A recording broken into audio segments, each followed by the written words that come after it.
ग्रामविकास मंत्री जयकुमार गोरेंच्या मुलानं जीवघेणी स्टंटबाजी केल्याचा व्हिडिओ समोर आलेला आहे। आदित्य राज याने सातारा कोल्हापूर रोडवर जीवघेणी स्टंट करत असल्याचा व्हिडिओ समोर आलाय।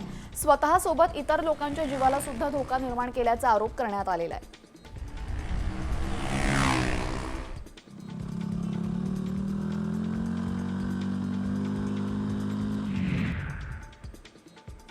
उजनीमध्ये 20 एप्रिलपर्यंतच पुरेल एवढाच उपयुक्त साठा शिल्लक आहे। शहराला प्रामुख्याने उजनी धरण आणि औंध चिंचपूर बंधारातून पाणी पुरवठा होतो। कडक उन्हामुळे औंध बंधाऱ्यानं तळ गाठलेला आहे। सध्या बंधारात 15 दिवस पुरेल इतकंच पाणी शिल्लक आहे।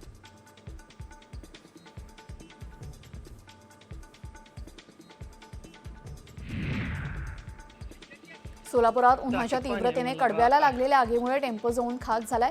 या आगीमध्ये टेम्पोचं मोठं नुकसान झालंय। उन्हाची तीव्रता वाढल्यामुळे मालवाहू टेम्पोला आग लागल्याचा अंदाज आहे।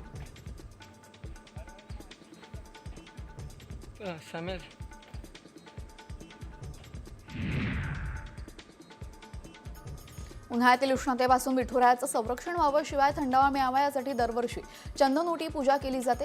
गुढीपाडव्यापासून त्याची सुरुवात झाली असून सध्या दररोज 1.5 किलो सुवासिक चंदन उगाळून त्याचा लेप विठ्ठल आणि रुक्मिणी मातेच्या सर्वांगाला लावला जातो।